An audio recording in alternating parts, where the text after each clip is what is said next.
Oh hey, it's Jerry with another call commentary, and I'd like to talk to you about abortion. I don't want to talk about the religious effects of abortion, whether biblically it's wrong or right. I have my views, you have yours. I don't see how any Christian can be pro-abortion or stand by abortion or vote for abortion, because based upon our religion, God knew us when we're in the womb of our mother. So God knew us before we were born. Therefore, if he knew us, we must have been somebody. And so when you have an abortion, you're killing someone whom only God knows. And according to the Christian faith, anytime you murder somebody, that's wrong. Now, but I want to talk to you guys that are for abortion. I want to talk to you guys that are kind of on the fence about abortion. And I want to ask you a question.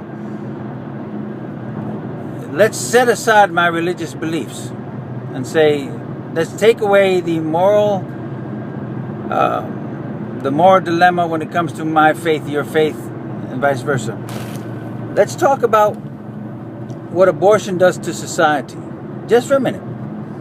When you think about abortion, you're thinking about ending a life, ending a possibility. Well, let me ask you a question. If I told you I'll give you $10 million, $10 million, give me all your potential, what would you say? I'll give you $10 million and you give me all the potential you have. You give me all the future possibility of new things you have. Tell you what, you can have everything you have. You can eat all the food you've always eaten. You can see all the movies you've ever seen and read all the books you've ever read. You can watch all the television shows you've ever seen. You can go all the places you've ever gone. But you could never go any place new. You could never taste anything new. You could never see a new movie. You could never read a new book. You could never have a new experience. You could never try anything new. You can only run around the same track you ran around. Only swim in the same pool you've run in.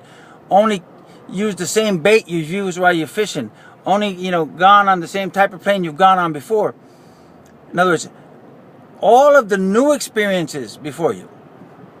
If I give you $10 million, would you take that?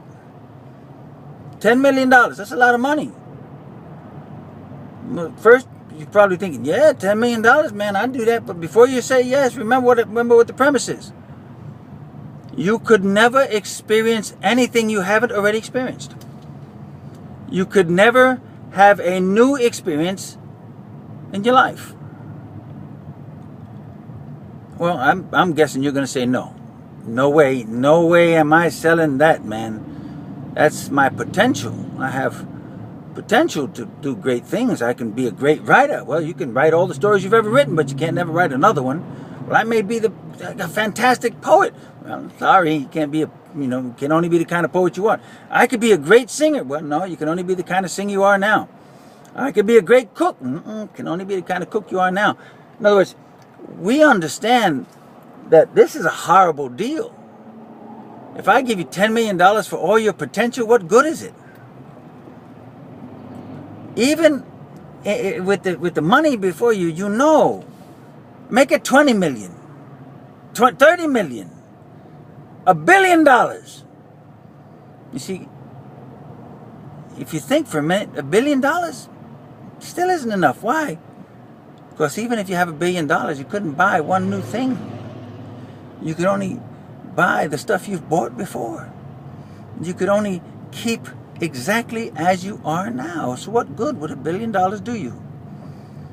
You see, we know that our potential is more valuable than anything else we have as human beings. Our potential to go and see and do and meet new people, my gosh, it's amazing. It's the most valuable thing we have. Well, any society that is willing to kill its potential, to sell its potential, can't survive, can they? Can you survive if you give away all your potential? Or would that just be like the end of your life? And if you're in your house made this deal, and everybody in your house made this deal, well, man, your family's gone. It's done. It dies with you. We as a nation know that potential, we as humans know that potential is the most valuable thing we have. Now, when you look at a child in the womb, what else is it but potential? Yes, it could be a potential Jeffrey Dahmer, but it has the potential to be Mother Teresa. It could be, a horrible, horrible person. It could also be the most wonderful person there ever was. You see, when we kill children in the wombs, when we stop pregnancies, we are at the very least destroying the potential that exists within the womb, within that fetus. We're throwing its potential out. What nation can survive? What people can survive when it destroys its potential in such vast numbers? You see, at the very least, abortion is the killing of potential. In our society, our race, the human race, cannot carry on if we don't have the potential to. It's an important concept to grasp, because when you understand that what lies within the womb of a woman is the greatest possibility that humans get to exist, that humans get to have. When a baby is before a baby's born, it's like buying a lottery ticket and knowing that, man, this lottery ticket could change everything.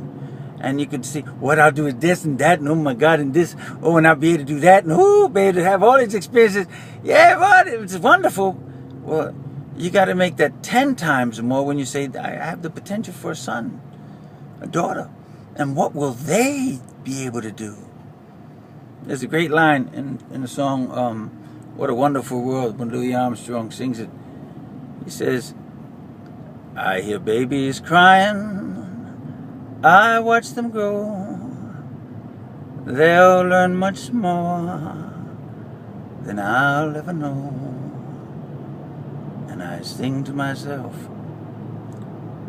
what a wonderful world. They'll learn much more than we'll ever know if we only give them a chance. So at the very least, when you have an abortion, you're killing potential. And no society, no people can exist if it continues to kill its own potential. There's a thought. I have a couple of other reasons I'd like to talk about later, but I figured this would be the first one. Have a good day. Bye.